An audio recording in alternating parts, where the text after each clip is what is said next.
Okay, Kel. Well, thank you for being on this podcast. This is our second episode, Yeah. and I wanted to get you on here. Actually, we've done one before. Yes, we have. Yeah, so this is the Made for More podcast. Thanks Mm-hmm. for joining in, and hopefully, there will be many times in the future. Yeah. I just know it gets hard and difficult with Kids, kids. seasons, Yeah, Chloe's life. in the other room right now with Yeah. Thomas. So, shout Shout out to out. Tom for helping out with that. Yeah. But I wanted to have a conversation with you around this idea of two things of building legacy within like family Mm. and also just like our life and ministry. Mm. And so for someone listening, maybe they don't even think about building a legacy for their family Mm. or for their children or for generations to come. Yeah. And then I'd also love to talk with you about, what does it look like to raise children in a home that's devoted to Christ. Okay. So both of those really interconnect, but Yeah. yeah, let's talk about that. Like what kind of legacy do we want or do we hope to leave for our family and for our community? Like what does that look like for you? I mean, I think there's so many different ways to answer that question. Like you and I can both go back and forth on like what that perspective looks like, but my initial response is of course the eternal legacy that we want to leave for our kids, specifically, and that comes down to us modeling it and walking it out. And I think that's very important just in the space and place that you and I operate and function in. Like, yes, pastoral, around a bunch of community and spaces, and our kids get to be in it with us. Mm. And I think with that legacy, sometimes in the ministry, your kids get to see the good, bad, and ugly. And I think they get to see all of it. So with the legacy, it doesn't switch off. Like the faith journey, how we do it, when we get home, it's like, oh, I'm done with work. I get to clock out. Yeah. It's like the eternal legacy for that carries everywhere, like our faith. Like you don't just put on the faith and take it off, right? Yeah, for sure. So I think eternal is the perspective, and that is an embarking journey I think that we do constantly with our kids. What's your chime in on that? I mean, that's very broad and Yeah, like so I think it's ambiguous, important to think of the end in mind. of course. And so when I'm thinking about legacy, I'm thinking about two different things. One, my pillar is this community. Mm, And when I say like it's a pillar, it's immovable. So my yeah. faith and it's connected to like this church and this community. Mm, And I so nothing and no one will get in the way other than God if he mm, says, if he wants to move that. yeah. I just don't see that happening. I've made a decision with God. I want to be here in this community and be planted Yeah. and elder this space well, love this space well. So, but when I think of like longevity, I think it's important to think like what type of legacy do we want to build? First, let's just have the conversation like first for like our family. Mm-hmm. So, and how does that connect with this pillar? Yeah. So I would say, I'm thinking about our children when they're in their 20s and 30s, Mm, right? It's like I want them to, my hope would be that they would love Jesus, fear him, fear God in a healthy reverence, yeah. that they would have strong convictions, that they would be kind, that Mm, they would be loving and mm-hmm. gentle. But as women, they wouldn't like walk in fragility, like they wouldn't be Yeah. fragile Yeah. women, tossed to and fro by, emotions. Do you think that perspective you hold is because you see that within women often sometimes, or you just notice, I'm I going, do see that notice in that women, yeah. characteristic that it's something that is something important for you to have in Well, I front of think the you? gift that we have is that we get to see all different types of people, Yeah. all different types of upbringing, people that have been raised in the church in a healthy way, people Mm-hmm. that have been raised in the church in an unhealthy way, and how an individual comes to like where they're at in their like thought process and their mindset when it comes to like faith in action. Yeah. And I was raised in the church. Yes. I know you weren't. I was not. No. And so there's a lot of things that I took that I'm like, wow, this is really helpful that my parents instilled in me. Mm. You know, and some things where it's like, you know, I don't necessarily need to go that route or do those things. Yeah. But when I'm talking to, as a pastor, Yeah. you know, I think what I've really learned, like last year I learned men want to be challenged. Men need to be challenged, not just want, they need to be challenged. Yeah. Women need to be nurtured. Yeah. And I think for me as a man, it's like, yes, but I still think a woman desires to be challenged at the Yes. core when she's Yes. healthy, When when she's she's healthy. That's strong, when important. Yeah. she's mature, when she's like steadfast in her walk with God. Yes. So when she has a good sense of identity. Yeah. And we know identity is formed within the home Mm-hmm. between mom and dad. Mm-hmm. Like that's how God, Established that's it. his Yeah. ancient path for blessing and identity and destiny over a child. So thinking about that in mind, like I'm thinking about that now for Lenya, for Zoe, for Chloe, within community, within church. Yeah. My prayer is that they would not be tossed to and fro by their emotions. Their emotions are important. Yeah. They're the dashboard to their soul, just like they are as for us as us. adults.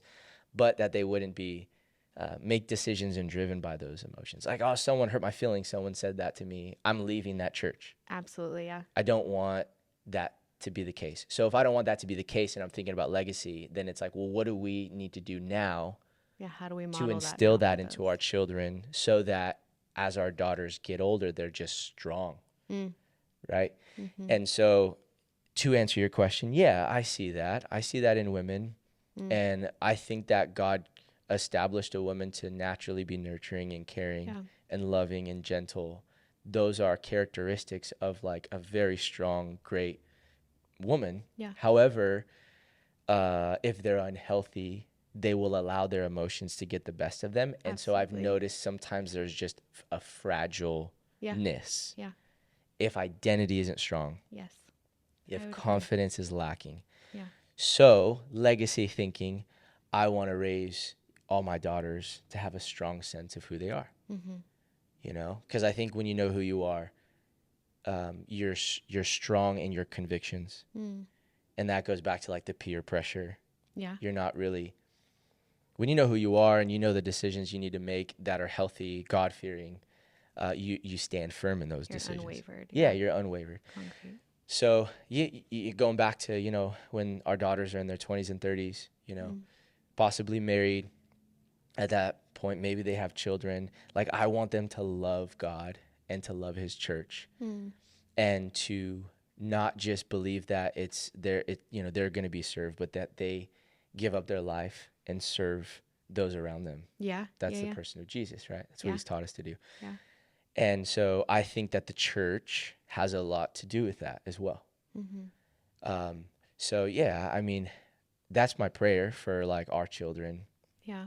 So for me, like, and for you, I guess a question for you, like, what does that look like tangibly then? How do we, with that in mind, when they're in their 20s, 30s, 40s, 50s, building their own families, established in their own way, what do we need to do now to build that legacy for the future? I mean, even for like our children, just thinking, I remember there was, I had a prayer over just like looking at our girls and just staring at them one day and like a deep sense of like, man, Lord, you have called us to be in community and build this church and what that legacy looks like in partnership with like family and raising kids and just doing life. And I remember just like a deep conviction of like, if we really serve the bride, right? And be in partnership and community and relationship. Like I really desire and long for there to be women who are solid in their identity, strong in what they know God has spoken over their life, their direction, like what you're saying, unwavering of what we desire for our girls, and it not just be mom and dad pouring in, but now it's a whole community of people. And I had a prayer one day of like, man, what would it look like if I knew that the women that surrounded our girls were so concrete in what they were pursuing within their faith journey?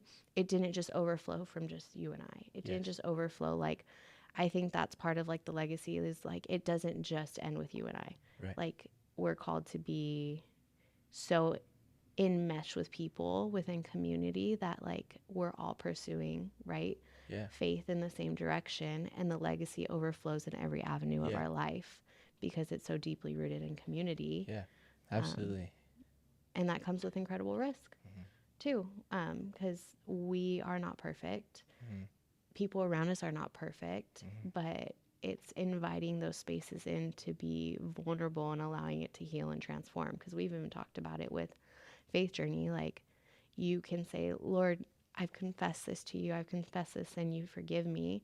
But true healing happens in community. True restoration, true all of that stuff takes place in a multitude of people. So I think that is just a legacy desire for me, is that it's not only like, yes, our children and our church, but also like in partnership together, So like you're strong saying, men, strong women, like walking together. got it. Okay, so you're saying if our community that we have given our life to Yeah.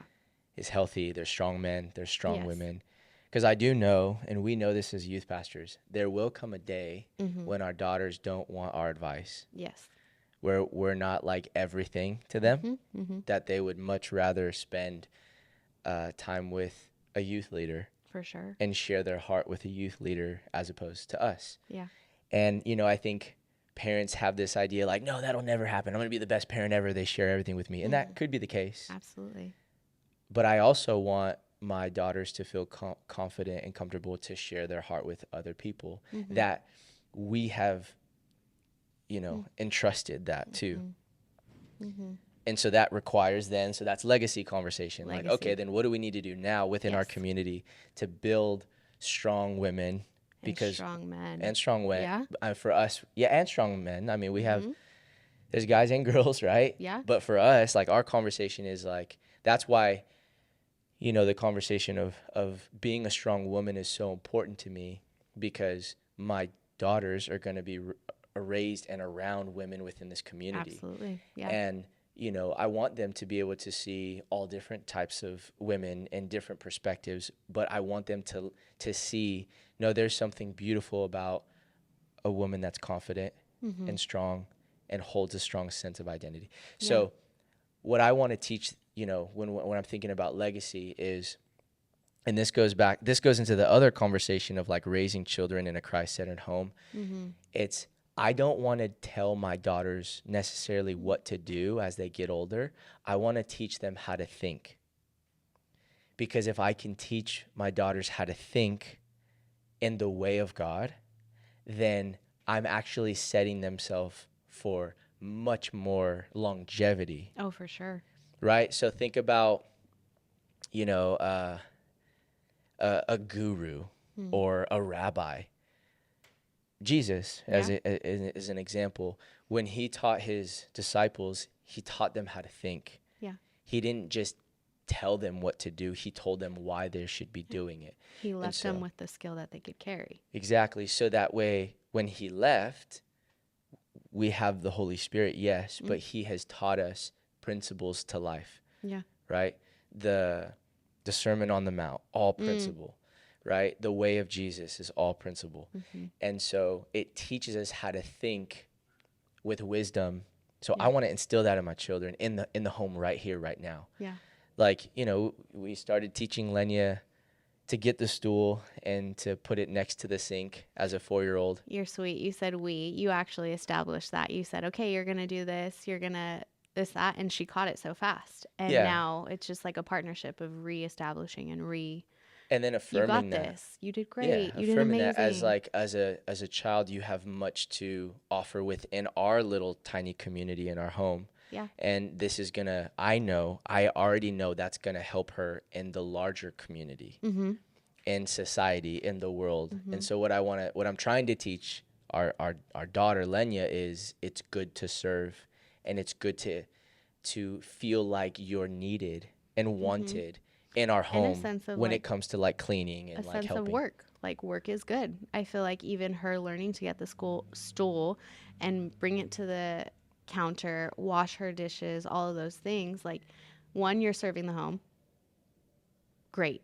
Yeah. Amazing. Partnering with us on the journey, because somebody's going to have to do it. So why don't we all take up that load and go forward in the same direction, but also like work is good. And I feel like sometimes work is not always looked in. It's like, oh, it's drudgery, it's dreary. Sure. It's like, no, we're actually meant to do Yeah, things that require work. absolutely. And going back to, this idea of raising our children with confidence, with identity, and with enough perspective to where we're not necessarily telling them what to do. Mm. And when they're young, even a young disciple or like a young person that's come to faith, in some ways you do have to help them jumpstart. And so sometimes it does feel like you're not necessarily telling them what to do, but they usually will come with those questions. What should I do? Yeah. Can How I keep do listening to like this music? Mhm. Is it wrong that I use this language? Yeah. How should I be dating if I'm like single and wanting to date? So a lot of it is like telling them, well, this is what you should do. But even for me, as I'm walking with people, I don't necessarily like want to tell them what to do. I want to tell them why they should be thinking different. Yeah, like giving the framework and And then that allowing comes, them to make yes, the best absolutely. decision moving Because forward I based think on. in life in general, when someone understands conviction, they will make decisions, choices based from that conviction. Mm-hmm. So if my conviction is to walk in holiness, I'm going to make different decisions when I am in a dating relationship, right? For people that are Absolutely. dating. So, those are the conversations that I have in my head now when I'm thinking about like our children and raising them and Yeah. walking with them and Yeah. teaching them. But a big one that we have learned, Hmm. and we didn't have language for it because I know we were already doing it, is this idea of like blessing. Yep. And I would say Mm.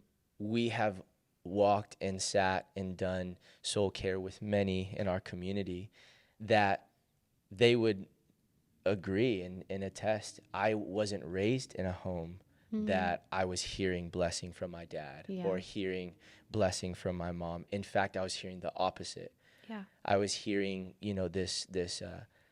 this painful, like almost cursing, Yeah. right? And when I use the word cursing, it's just opposite of blessing. Yeah. I mean, there's life and death in the power of the tongue, right? So our Yeah. words can create or they can create destruction. Yeah. And that's why I'm saying I am so grateful for the space that we get to occupy, because like I'm just hearing about life principles and stories on a regular basis in soul care, walking with people. Mm-hmm. But what it helps me do is say, oh, there are a lot of people that did not grow in an environment of blessing Yeah. or in an environment of empowering or an environment of nurture or an environment of like discipline from a Mm-hmm. father, Yeah. of confidence from a mom and dad. Like Mm-hmm. there are many people that weren't raised that way. So what that Yeah. tells me is, well, then I need to really work hard at blessing my children and loving my children and Mm. nurturing my children and disciplining my children so that they, when they're in their 20s and 30s and legacy continues to grow, they're healthy. So do you think that idea, that perspective has put on a, yes, parenting carries a weight and responsibility, but hearing these things has established a new sense of the responsibility that means to generate legacy in regards to all this stuff? Has it Massively. added more to it for you in a sense? Oh yeah, absolutely. I mean, we have this conversation often, right? Like, we're not perfect. No. You got to encourage me in stuff that I'm telling the children. I have to Vice encourage versa. you, right? We Absolutely. have our hard days, busy days, Mm-hmm. stressful days.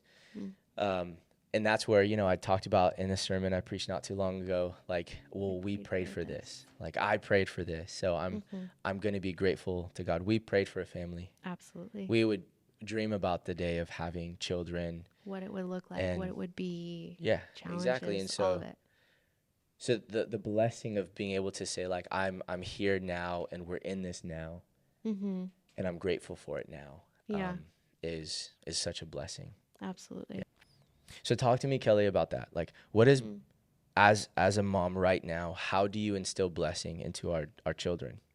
I mean, I think it shifts as the kids grow in different spaces and different phases and the age that they're in. I think blessing right now for Little Chloe is reminding her mom's here all the time because she's just so little and she desires nurturing and she wants to just like she goes everywhere with me. Although Blessing looks so different for even Lenya right now. Lenya is 4 and she is being faced with all these challenges. Pause. Do you want me to do it again? Yeah, go ahead. You're fine. So Blessing looks different for Lenya than it does for Chloe or for Zoe. I think Lenya right now is in such a crucial stage to where she's learning new things, she's experiencing different spaces where she goes to school, interactions with friends, and just the words that you say. I think she is catching the meaning of them and not just how I say things. She's watching how I do things. She's like a sponge. She soaks up everything. Yeah. So I think Blessing in this stage is reminding her like, hey girl, you got it, you can keep going, but knowing that she can still come to mom no matter what, and nurturing, like it's still nurturing in this stage for her, like Yes. heavy on the nurture for mom, reminding her I love her no matter what, and just I think establishing like those foundations of like love is thick and it runs deep and there's nothing that would change the way that I love her and feel about her. There's nothing that she could do, and reminding her of that in full mama bear mode. And the same goes for Zoe. She is a fireball, and still I see the longing and desire. Mom, hold me. Oh, I want to be next to you. So I think Blessing in their season is just reminding them, like, I'm all in, I'm here. Mom's not going anywhere. Like, I love you regardless. You hurt your knee, let me kiss it. You need to be called to remind yourself you can do it, climb up and reach that. You can do it. I'm your biggest cheerleader too. So I think heavy on the nurture, but very big in instilling that they can do and accomplish much as they set their eyes on it. Do you think there's there's a difference between a fathering and mothering? Huge. And what would you say the difference is that you've noticed Huge. in like in identity development for a child? I was just telling you this the other day. I'm like, oh my gosh, Lenya's, she's making a shift. Like she's becoming your daddy's girl. Space and face. She's making a shift because she's learning how to joke. She's learning how to mess around and play and like testing boundaries almost in a way to where she's learning confidence in those spaces. And that's something that she's acquiring from you. Yes, she can get confidence from me, but there's something special with a father that's it's just hard to pinpoint it. It's like when she's messing around, when she's playing and you're engaging back with her, there is just like a sense of authority that I see her carry that I can try to give her, but it will be not the same because she desires and needs it from a father. I mean, just as much as like you can relate it to scripture, like we desire a blessing, the father's blessing, right? There's both sides. There's the masculine side of our relationship and our faith journey with Christ, but there's also the nurturing, loving, tender side. Yes, we need both and, but if we have one, it's then you become someone raised and it's just soft, it's gentle, it's this, and you aren't reminded that you have courage to go and keep doing and striving and testing limits and reaching for the stars that you never wish you could. And I think a father pulls that out. I see you pull that out in Lenya. Just in something as simple as like she's 4 and it's play, but I see you pull that dream, desire, wonder out. Yeah. And you bring safety. Yeah. You bring Yeah, safety. I think it is important as a father, and this is what's so hard for us when we see people within our community where they're single moms and dads are not involved, and that usually is the case. I mean, it's very far and few where I see a father involved and the mom's not present. It's usually a mom's heavily involved and like dad's nowhere to be. Yeah. And it's frustrating, to be honest, because I have been around long enough. We've heard the stories long enough. We've walked with people long enough to where we see how crucial it is and why God established mom and dad. What's your perspective on that? Because I mean, I just shared mine and it's important, but what is your distinct difference between father and mother? Like, why do you Yeah. hold those Well, things? I think at its core, a mom can still walk in like a masculine approach, Sure. but like you're saying, um, she wasn't necessarily designed for that. Mm. She was designed to be a mom Mm. and to nurture like a mom does. Yeah. Gosh, there's so much going on around us. Holy smokes.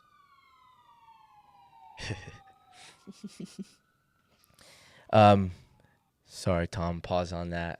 What's your perspective on the mother father equation? Like, why do you, I mean, I just talked about it, right? My perspective, the difference between mother and father, but I want to hear yours. Yeah, so I would say that God established mom and dad differently, Mm-hmm. right? We still hold the same authority in our home. There's no boss in our home. We love each other, we serve each other, but with each other comes different qualities and characteristics. So, you hold a feminine approach, I hold a masculine approach, and I think that's healthy.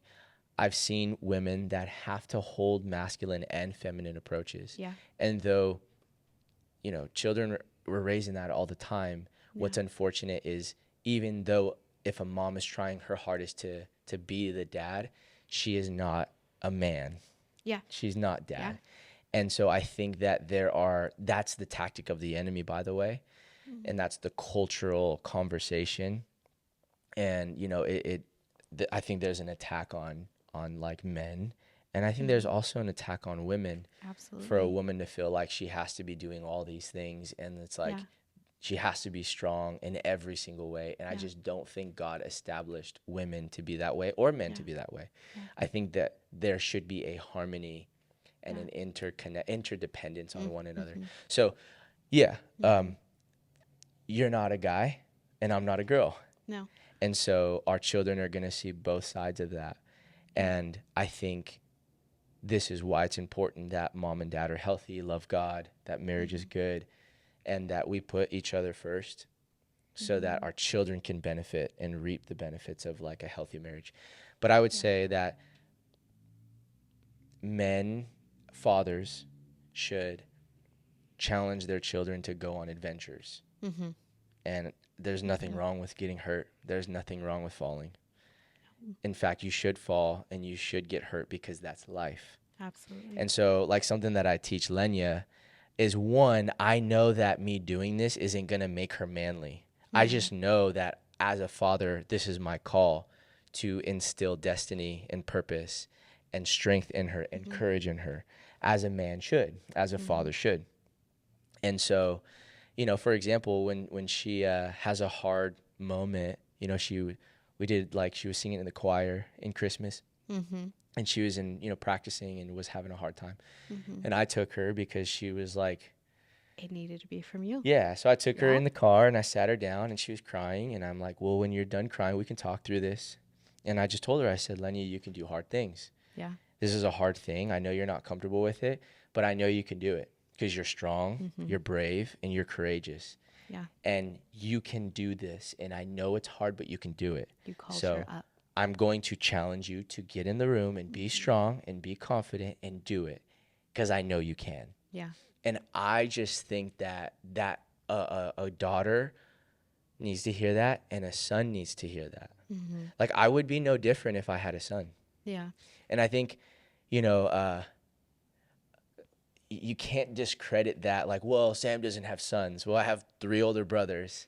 You've been And around it. I had a good dad that spoke to his sons. Yeah. And so I think that, some people are like, well, you got to act differently when you have a daughter. And I actually, yes, I think there's, of course, but Yes, that's where there's mom comes distinctions. in. I was going to say, in that same instance, that's why I had to send it to you.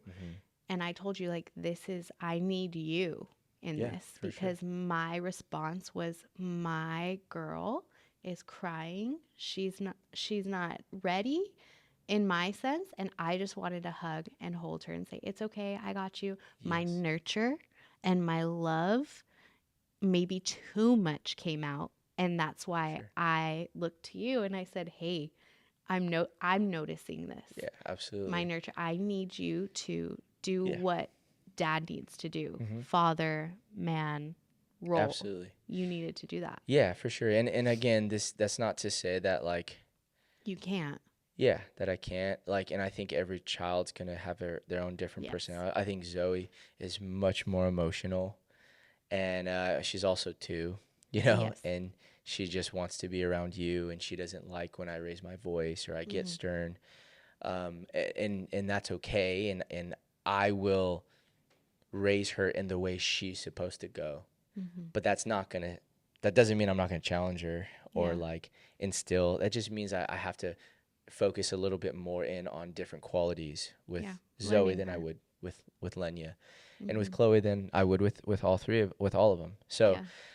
just going back to like this idea, a father instills blessing, a mother instills blessing, and when you have those two together, it is Game over. what God had in mind when He established a mother and a father. Yeah. And, I just think that's the great danger.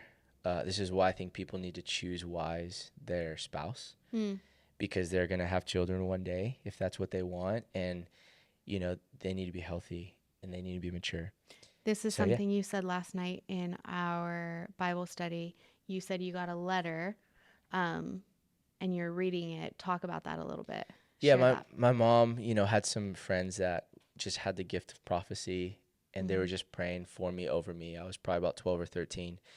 And one of her friends, I don't know who she is. My mom said she still has the letter, gave it to my mom, said, hey, this is for your son, Samuel.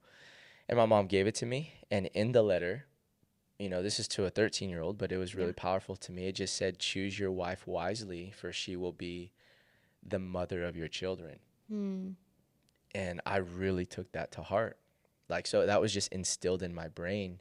Yeah. As I was thinking about the future, thinking about legacy, thinking about the type of family that I wanted to have, the type of wife that I wanted to have.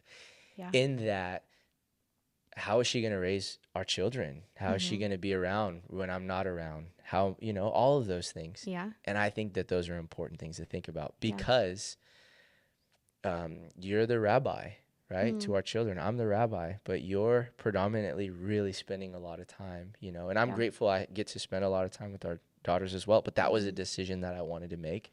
Yeah. And that was the type of legacy and future that I wanted to step into. Yeah. I didn't want to be gone all the time. That was my conviction. So I tried to create a future to where that I could do that. And God's been gracious to us in that way. Yeah. But anyway, just to kind of land the plane on this conversation, I think it's important, to kind of reframe everything that we're saying. It's important to have a legacy. It's important to think about the future when it comes to the life that you feel God's called you to live, and make decisions now that would get you to that future.